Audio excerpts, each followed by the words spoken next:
There comes a moment in every person's life when we must make a choice, not between right and wrong, but between who we were and who we are meant to become.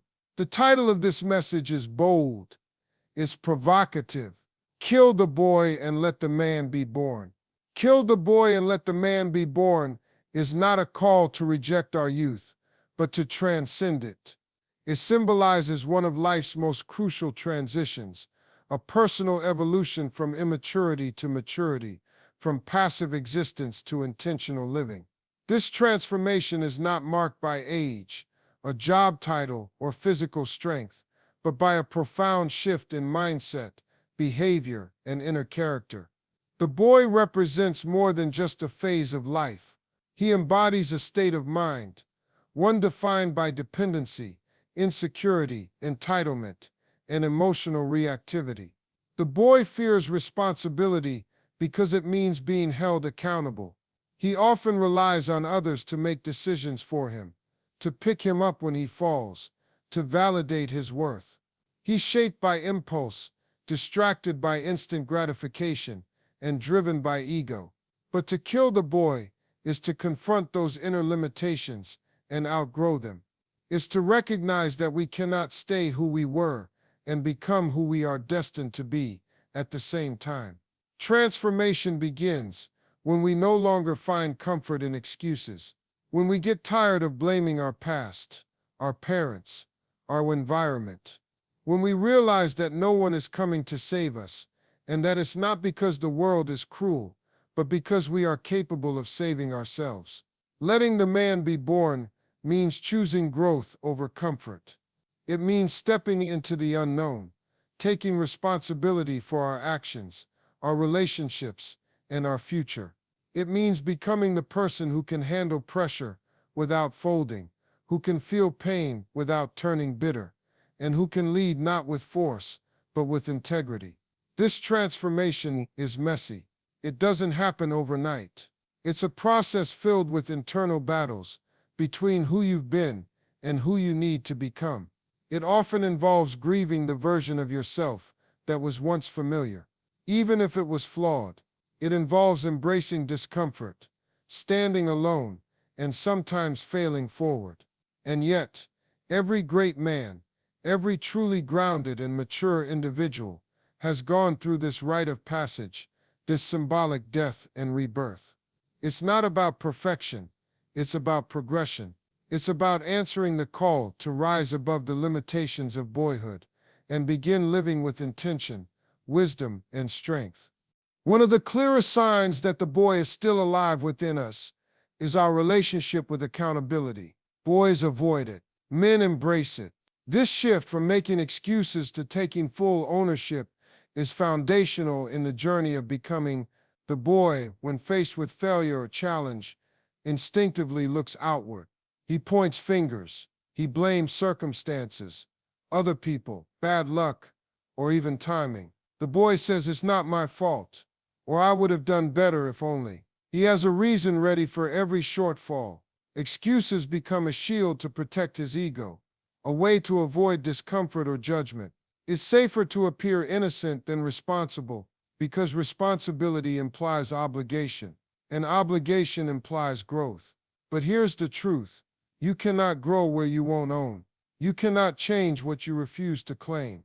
The man understands this. He doesn't waste time crafting stories to preserve his pride.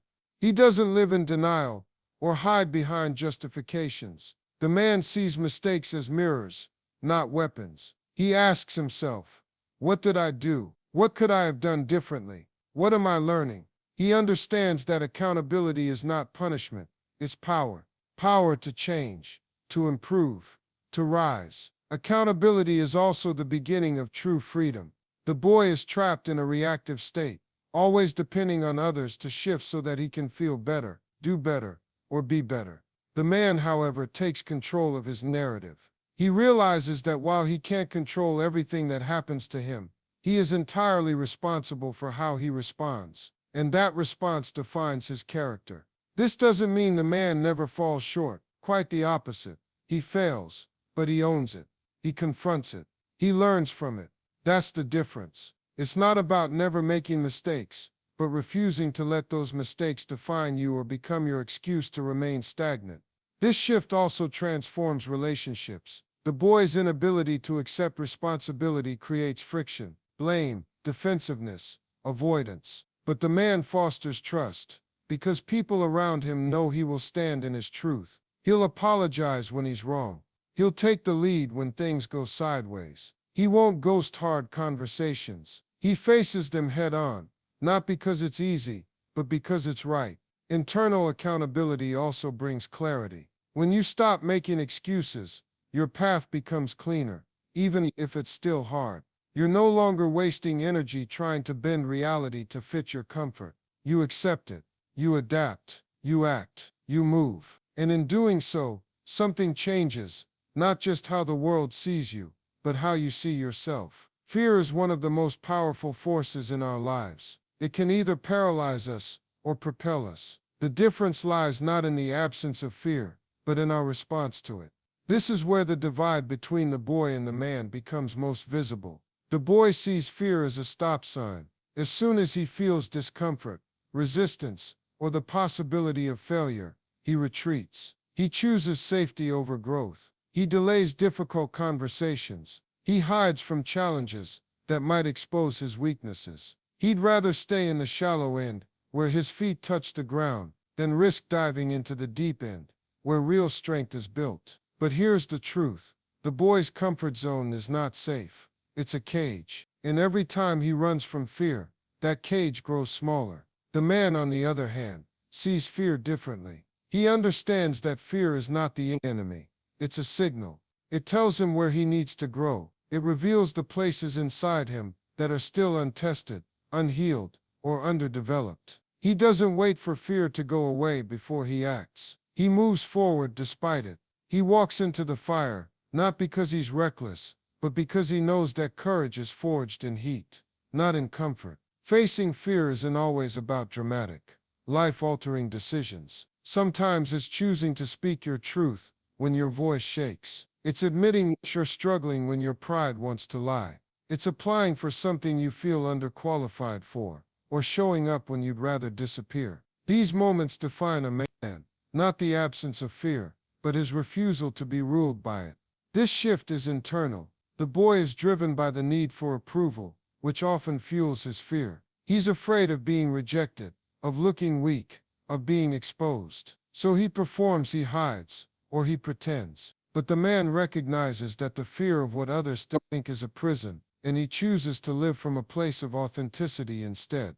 He knows that true confidence is born not from perfection, but from showing up fully, even when uncertain. Fear also teaches. It's a compass that often points toward the next level of our personal development.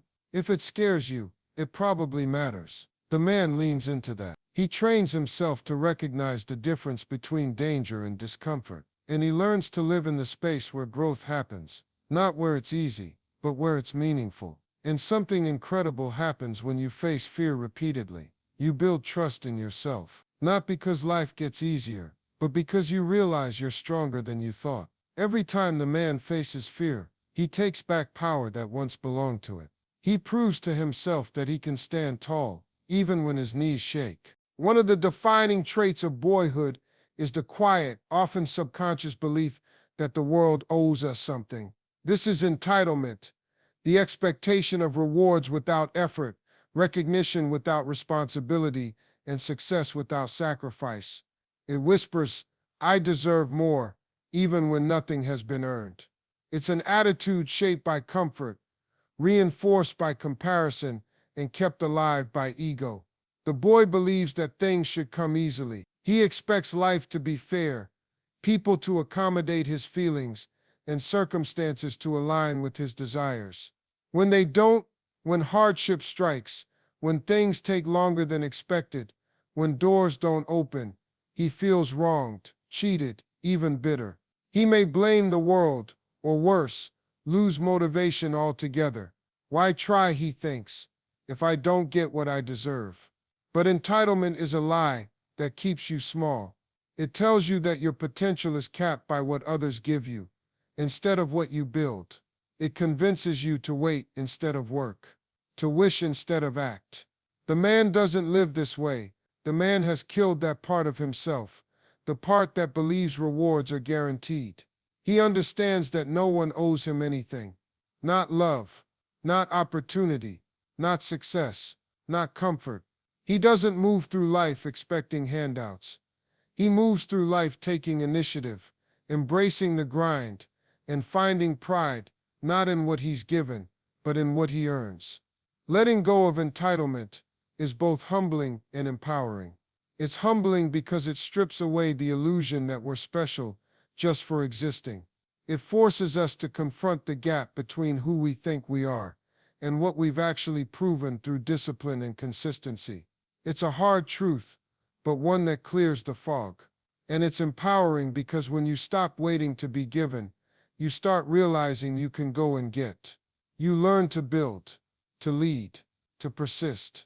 You no longer waste energy complaining about what you don't have. You invest that energy in creating what you want. That's how men are made. This mindset shift also impacts how we treat others. The boy expects people to serve him, to accommodate his feelings, his time, his plans. The man, however, shows up to serve. He adds value before asking for it. He honors people's time, respects their effort, and understands that relationships, personal or professional, require contribution, not just consumption. In relationships, this means showing up with presence, not just expectations. In work, it means proving worth through effort, not just position. In life, it means stepping into every room with the question, what can I give, instead of what can I get? And over time, this shift from entitlement to ownership rewires the soul. It matures the spirit. It silences the voice that says, you deserve more, and replaces it with one that says, you are capable of more. Now go earn it. If there's one battleground where the boy and the man wrestle the most, it's in the space between what feels good now and what builds something lasting. This is the war between desire and discipline. The boy lives by a desire. He's led by emotion, ruled by impulse, driven by whatever feels good in the moment. If he's tired, he quits. If he's bored, he scrolls. If he's tempted, he gives in. Pleasure, ease, and instant gratification are his compass. And because of that, he often finds himself stuck, starting things but never finishing them, dreaming but never building, promising but rarely delivering. The boy wants the results, the body, the money, the respect, the influence, but he resists the process. He confuses wanting something badly with actually doing what it takes to have it. But wanting isn't enough. Hope isn't a strategy. Intentions don't produce outcomes. Discipline does. That's what separates the man from the boy. The man chooses discipline, not because it's easy, but because it's necessary. He understands that discipline is freedom. The freedom to become, the freedom to rise above distractions, temptations, and emotions that sabotage progress. He doesn't wait to feel motivated. He acts because he's committed. He knows that the greatest power a person can have is the ability to govern themselves. Discipline, saying no when everything in you screams yes. It's going to the gym when your body aches, saving money when your desires pull you to spend, keeping your word when nobody else is watching. It's choosing to do what is right, even when it's inconvenient, painful, or boring. This doesn't mean the man doesn't have desires. Of course he does. He's human, but he's not enslaved by them. He knows that not every urge deserves an audience. Not every appetite deserves to be fed. He understands that delayed gratification isn't a punishment. It's a form of wisdom. It's the seed of legacy. And discipline over time builds something that desire never can: self-respect. When you follow through on what you said you would do, even when you didn't feel like it, you begin to trust yourself. You build a foundation of confidence, not based on hype or validation, but on truth. Real confidence is not how loud you are in public. It's how solid you are in private. The boy often chases short-term highs and ends up with long-term regrets. The man is willing to endure short-term sacrifices to build a life he doesn't need to escape from. He's not addicted to the path of least resistance. He's committed to the path of most purpose. This mindset affects every area of life. In relationships, it's staying faithful when temptation knocks. In business, it's showing up with consistency, even when results are slow. In personal growth, it's reading, learning, and grinding when no one is clapping. Discipline isn't glamorous, but it's how legacies are written, day by day, choice by choice. Leadership is not a title. It's not something you're handed, it's something you grow into. And it begins long before anyone else is watching. That's why one of the clearest signs that the boy is dying and the man is being born is the shift from following the crowd to standing firm in leadership. The boy avoids responsibility, not because he's incapable, but because he's afraid of what comes with it. Leadership means risk. It means pressure. It means being held accountable for outcomes, for people, for decisions.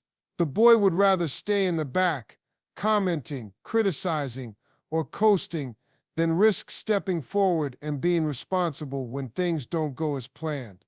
It's safer to spectate than to take charge. But the man understands something deeper.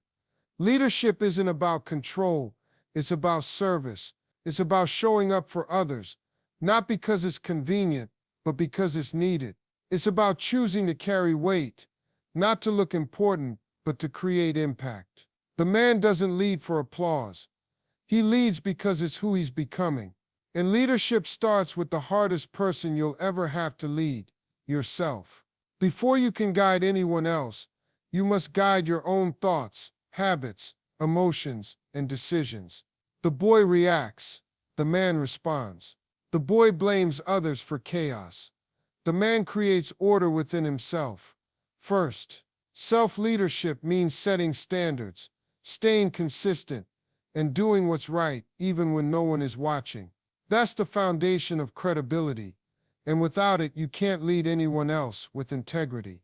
True leadership is also about sacrifice. The man understands that being a leader means putting others first, not in a way that neglects himself, but in a way that understands the weight of influence. He doesn't lead from ego, he leads from example. He lifts others instead of seeking the spotlight. He listens more than he speaks. He earns trust through character, not charisma. The boy may chase popularity, status, or approval, but the man knows that leadership isn't always global. It often requires you to make unpopular decisions, to stand alone, to speak up when silence is easier. Leadership demands vision and the courage to act on it, even when there's risk, even when there's doubt. Leadership also requires humility. The boy may think leadership is about always being right, never showing weakness, or always having the answers. But the man knows better.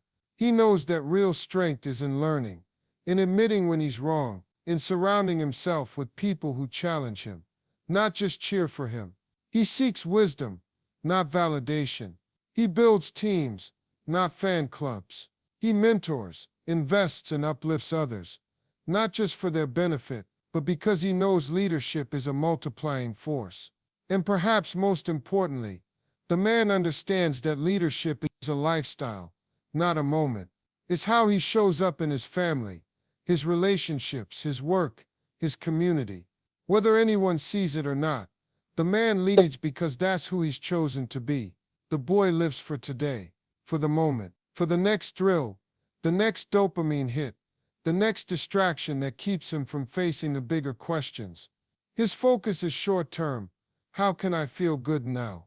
What can I get today? He might chase money, status, women, or clout, but only as a way to fill the void that comes from a life with no deeper direction. But the man, he thinks in terms of legacy, not just lifestyle.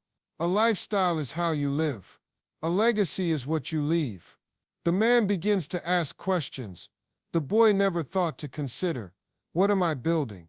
What will last beyond me? Who will be better because I existed? He begins to recognize that his choices, how he loves, how he works, how he leads, how he treats people, create ripple effects that echo far beyond his own life. And here's the real shift. The man doesn't just want to be, he wants to be significant. He doesn't just want to be remembered. He wants to be remembered for the right reasons. This changes everything. It shapes how he approaches time. The boy wastes time like it's infinite. The man invests time like it's sacred.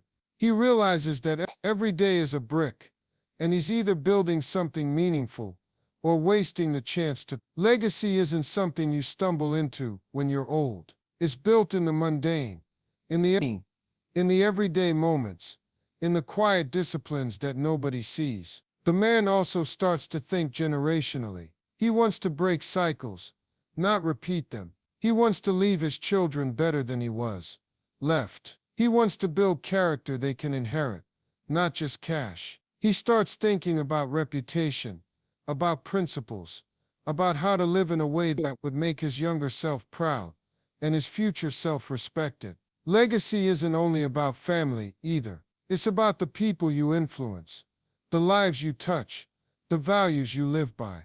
It's the way you treat the waiter, the janitor, the stranger on the street. It's the way you show up when it's hard, the way you act when there's nothing to gain. The boy might ask, "What can I get away with?" The man asks, "What is the right thing to do?" And legacy isn't about being perfect.